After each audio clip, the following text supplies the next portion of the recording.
ရင်ဆုံး round down round game လေးပေါ့နော်ဒီဟာလေးကဒီမှာဒီမြင်းလေးပေါ့ကိုရအောင်တက်ကမှာသူပေးထားတဲ့အချိန်5စက္ကန့်အတွင်း5စက္ကန့်အတွင်းကိုတက်နိုင်ပြီဟဲ့ဆိုရင်လူတွေကိုတနက်နဲ့အကုန်ပြစ်ကုန်ဒါကတော့နောက်တစ်ချိန်တဖြည်းဖြည်းနဲ့မြင်းအကောင်ရတော့နဲလာပြီပေါ့တဖြည်းဖြည်းနဲ့မြင်းအကောင်ရနဲလာပြီကိုဒီမြင်းသားကိုကတ်ထားမယ်ကတ်ပြီးတော့9ဆိုနဲ့တန်းတက်လို့ရပြီအမ level တွေကတော့ဆင့်ရှိတယ် level တွေတော့လောဆယ် level 2လောက်ပေါ့ဒီမြင်းနောက်ကပဲကိုကတ်လိုက်မယ်တဖြည်းဖြည်းနဲ့မြင်းကောင်ရရတော့နဲလာပြီသူ9စက္ကန့်ပေါ်လာလိုက်မယ်မင်းနဲ့5စက္ကန့်တွင်းမှာမတက်နိုင်တဲ့လူကတော့တခါတည်းတနက်နဲ့အပြည့်ဒီတခါဆိုရင်မြင်းကနဲလာပြီဟိုမြင်းနောက်ကိုလိုက်လို့တော့မမီတဲ့အတွက်နောက်ကျောင်းကိုပြန်ပတ်မှရမယ်နောက်ကျောင်းပြန်ပတ်ပြီးတော့မြင်းတစ်ကောင်ထပ်တွေ့တယ်အဲ့မြင်းသားမှာပဲကိုကနေမယ်5စက္ကန့်ရေးပြီးဆိုတော့ကိုတက်လိုက်ရုံပဲဒါဆိုရင်တော့ဒီ level တွေတော့အဆင်ပြေနဲ့သွားမှာနော်အခုဆိုရင်ကိုကနောက်ကျောင်းမပြန်ပြီးတော့မရှေ့ကိုပြန်လိုက်နေလို့မရတော့ဒီမှာမြင်းတစ်ကောင်ပဲရှိတော့တဲ့အတွက်ကိုဒီမြင်းသားမှာပဲနေမှရမှာနောက်ကနေထက်ချက်မကလိုက်ပြီး9ဆိုရင်တက်လိုက်ရင်ကျန်တဲ့မတက်ကတဲ့လူကတော့တခါတည်းအပြစ်ခံရမှာပေါ့ဒါဆိုရင်တော့ level တစ်ခုအောင်သွားပြီပေါ့ level အောင်သွားပြီဒါတော့ level 3အောင်သွားတာပေါ့နော်ဒီကကြတော့သူတက်မှတ်ထားတဲ့နေရာရောက်ပြီဟေ့ဆိုရင်ခဏစောင့်ပြီးတော့ဒီမှာအယောင်လေးတွေပြထားတယ်အဲ့အယောင်တစ်ခုကိုကမှန်အောင်အရင်လှန်နိုင်ရမှာသူအပေါ်မှာပေးထားတဲ့မိနစ်ဒါတော့ကိုကတော့တခါတည်းလွယ်တဲ့အတွက်အပေါ်မှာ10မိနစ်အတွင်းကိုကလှန်ရမှာအဲ့ရကိုသူမှတ်ထားကိုလှန်ပြီးတဟာဘယ်ရလဲဒါတော့ level 4လောက်ရှိဒါဆိုရင်ဒီနားမှာဆိုရင်ဒီမှာကြောက်ခဲလေးသူမြားအရိတ်နဲ့အဖြူလေးနဲ့တက်ကြတဲ့အချိန်မှာကိုနှိပ်လိုက်အောင်အဲ့ဒါဆိုရင်တော့အဲ့အစင်ကိုလည်းလွယ်ကူအောင်ပါနောက်ဒီကတော့နောက်ဆုံးအစင်ပေါ့ဒီမှာဒီစိမ့်သွားတဲ့အချိန်မှာအဲ့ကောင်လေးကိုနှိပ်လိုက်အောင်အဲ့ဒါဆိုရင်တော့စက်ကူသူ့ရဲ့ဟာလန်သွားမယ်လန်သွားရင်အောင်ပြီပေါ့ဒီခင်းရဒါဆိုရင်ဒီ level ကိုလည်းလွယ်ကူနဲ့ဖျက်ကျော်နိုင်မှာပေါ့ဒါဆိုရင်ဒီကတော့မောင်နှမ2ယောက်ခုံရမှာပေါ့နော်ဒီဘောကနေဖြတ်ပြီးတော့ခုံရမယ်ဒီမှာဒီတန်ချောင်းကြီးရှိတဲ့အတွက်အဲ့တန်ချောင်းကြီးကိုလည်းကိုကကြည့်ပြီးတော့ခုံရမှာဒါဆိုရင်ဟုတ်ပြီခုံမယ်အဲ့ချိန်မှာမခုံနဲ့အောက်ကိုပြန်ကြရင်ခုံမယ်ဟုတ်ပြီခုံမယ်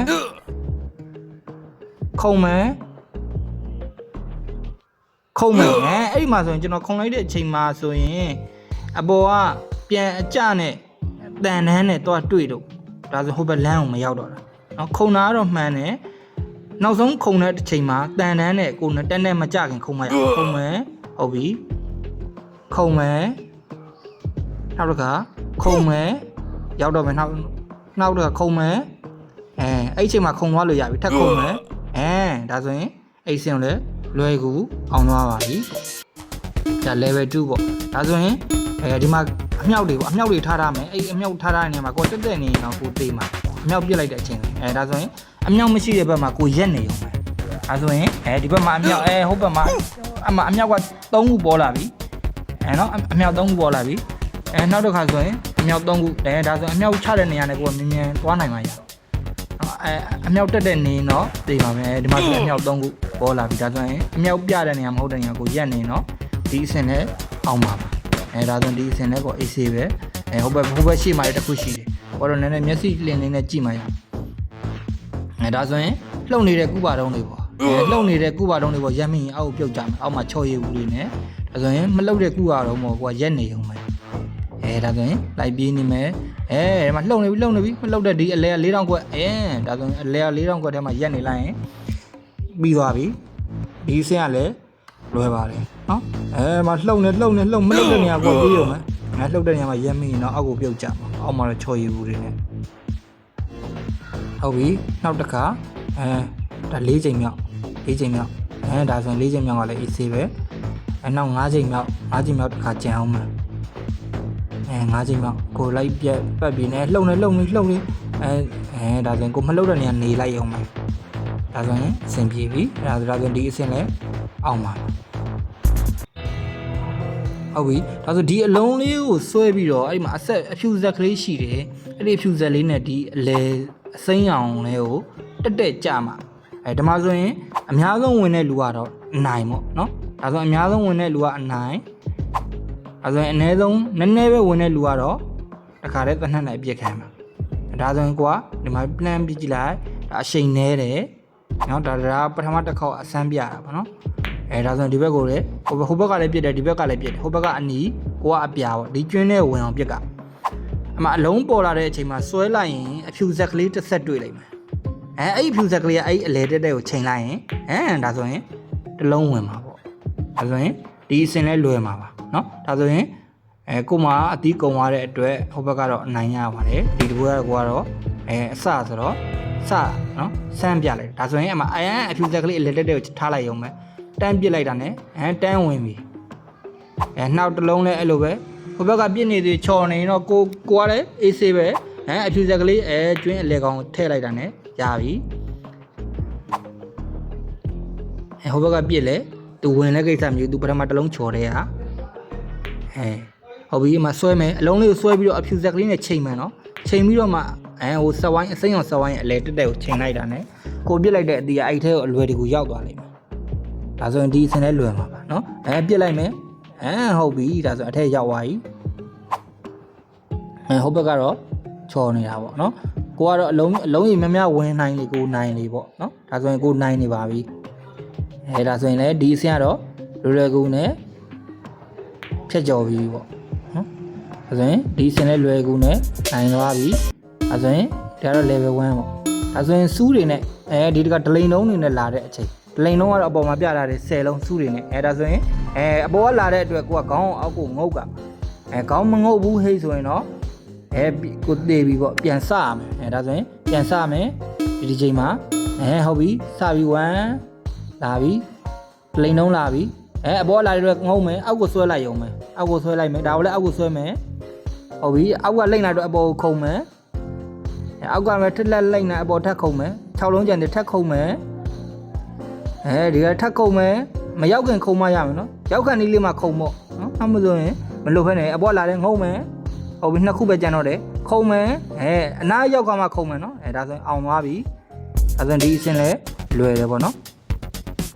ဒီကတော့ sky game ပေါ့ sky game ဆိုတာလူကိုတွန့်ချမှာနော်လူကိုတွန့်ချမှာလူအဲ့ကြောက်သေးကိုကြသွားဘယ်နှစ်ယောက်လဲဆိုတော့အပေါ်မှာ3ယောက်လေးပြတာလေနော်ဒါဆိုရင်ဒါကျွန်တော်အစမ်းပြတာအပေါ်မှာလူ3ယောက်ပြတာလေအဲ့ဒီ3ယောက်ကိုတွန်းချမယ်အခုလောဆယ်ဒါတော့အစင်းနှစ်မှာ1ယောက်ကျန်သေးတယ်ဒီတယောက်ကိုလည်းကိုတွန်းချရုံပဲဒါဆိုရင်ဟိုဘက်မှာတရားတစ်ခုပေါ်လာပြီဒါဆိုရင်အစင်ပြေပြီအဲ့တရားကနေတွားလို့ရပြီဒါဆိုရင်ဒီဘက်ကိုရောက်လာပြီနောက်ဆုံးကိုဒါဆိုရင်1ယောက်ကိုပဲတွန်းချရုံပဲသူ့ကိုတွန်းချလိုက်တာနဲ့ကိုကဒီအစင်းကိုလည်းလွယ်ကူအောင်သွားပြီပေါ့နော်အဲ့လိုပဲအစင်းဒီမှာဆိုရင်မှတ်ထားရမှာသူမှအကြောင်လေးတွေပြထားတယ်ထိတ်ကနေဒီလိုမှတ်မှတ်3လုံးတန်းမယ်ပြီးရင်ဘဲညာဘဲညာဘဲညာအဲ့လိုသွားမှရခုံမယ်ဒီဘက်ကိုခုံမယ်ဒါကတော့ဟိုစမ်းပြတာပေါ့နော်အဲ့လိုမခုံဘူးဟေ့ဆိုရင်ဒီမှာတခါတည်းမှတ်ထားမှာဒီဘက်ကိုဘဲညာဘဲ3လုံးတန်းမယ်ဒီလိုမှတ်ထားမှရဒီမှာ3လုံးတန်းတစ်ခါပြီးရင်ညာဘဲပြီးရင်ဘဲဘက်ဒီမှာ3လုံးတန်းကိုအရင်ဆုံးရအောင်ခုံမှာအမသူကအပေါ်မှာမိနစ်ပြထားတယ်ဒါဆိုဒီဘက်ကိုခုံမိတော့သေးပါနော်ကိုကတော့မှတ်ထားမှရမယ်ဒီမှာဘဲညာတွေကြီးပဲဒါဆိုရင်မှားစရာမရှိဘူးထိတ်ကလေးကိုပဲမှတ်ထားရုံမရဘူးဒီဘက်တစ်ဖက်ကိုမှတ်ထားရုံနဲ့ခုံမယ်ညာဘက်ကိုခုံမယ်ညာဘက်ကိုခုံလိုက်ရုံပဲဒါဆိုရင်ပြီးရင်ဘယ်ဘက်ကိုခုံမယ်ဘယ်ဘက်ကိုခုံမယ်ဟုတ်ပြီဒီဘက်ညာဘက်ကိုပြန်ခုံမယ်ပြီးရင်ဒီဘက်ဘယ်ဘက်ကိုပြန်ခုံမယ်ပြီးရင်ဒီဘက်ညာဘက်ကိုပြန်ခုံမယ်ပြီးရင်ဘယ်ဘက်ကိုပြန်ခုံမယ်ဟုတ်ပြီဒါဆိုရင်ဒီအဆင့်ကိုအောင်သွားပြီဒါဆိုရင် level 2အောင်သွားတာပေါ့နော် level 2အောင်သွားပြီဆိုရင် level 3ကိုဆက်ဆော့လို့လည်းရတယ် level 5လောက်ထိရတယ်နော်ဒါဆိုရင်အဲ့အဘက်ကိုပြန်ဆော့ခြင်းနဲ့ဒီဒလိန်လုံးကိုပြန်ဆော့ခြင်းနဲ့ဆိုလဲဆော့လို့ရတယ်ခုနကဒီတရားကိုလည်းဆော့လို့ရတယ်ဒီမှာဒါဆိုရင်ဘဲဒီမှာဆိုထိတ်က3လုံးကတန်းမယ်ဒီမှာဆိုရင်ဘဲညာဘယ်ပြီးရင်3လုံးတန်းမယ်ဒီဘက်ညာဘက်မဟုတ်ဘူးဒါဆိုကိုကအဲ့လိုမှတ်ထားရုံနဲ့ဂိမ်းကိုလွယ်တကူအောင်နိုင်မှာအောင်နိုင်ဆော့နိုင်မယ်ပေါ့နော်ဒါဆိုရင်ဒီဘက်မှာရှေ့မှာ3လုံးတန်းမယ်3လုံးတန်းကိုခုံရုံမယ်ဒါဆိုရင်ဒီဘက်ကိုမှားခုံပြီးတော့သေးမယ်နော်အဲဆိုရင်3လုံးတန်းမှတ်ထားမယ်ဒီမှာဆိုရင်ဘဲညာ ညာဆိုရင်3ကခုံပြီးမှဟုတ်ပါမှာဒီဘက်မှာညာဘက်မှာ3လုံးနဲ့အဲ့လိုသွားလိုက်ရုံပဲအဲဆိုရင်ဟုတ်ပြီဒီဘက်ကိုညာဘက်ကိုခုံမယ်ညာဘက်ကိုခုံမှာဒီဘက်ကိုဆက်ခုံမယ်ဆိုရင်တေးမယ်နော်အဲ့ဆိုရင်ကိုကတော့ဒါကတော့မှတ်ညံလေးနဲ့ဆိုင်နေခဏမှတ်ညံဒီမှာထိတ်ဆုံးမှာတော့3လုံးတန်းမယ်ပြီးရင်ဒီလိုလိုသွားမယ်ဘယ်ညာသွားမယ်ဘယ်ဘက်ကိုအရင်ခုံမယ်ဘယ်ဘက်ကိုခုံမယ်ပြီးရင်ညာဘက်ကိုခုံမယ်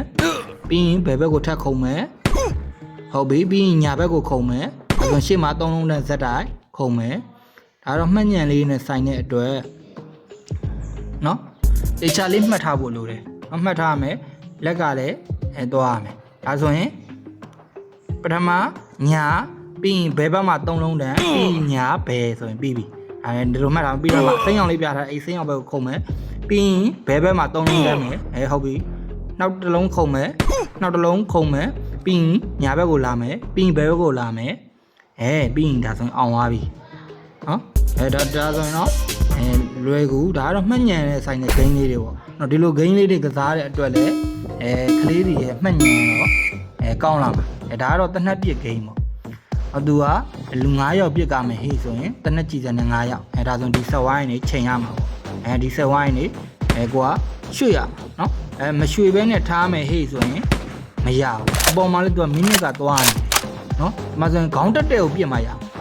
ကိုပြစ်မဟေ့ဆိုရင်ဒီဆက်ဝိုင်းအပြာလေးချိန်တဲ့နေရာလေးကိုနှိပ်လိုက်ရုံပဲ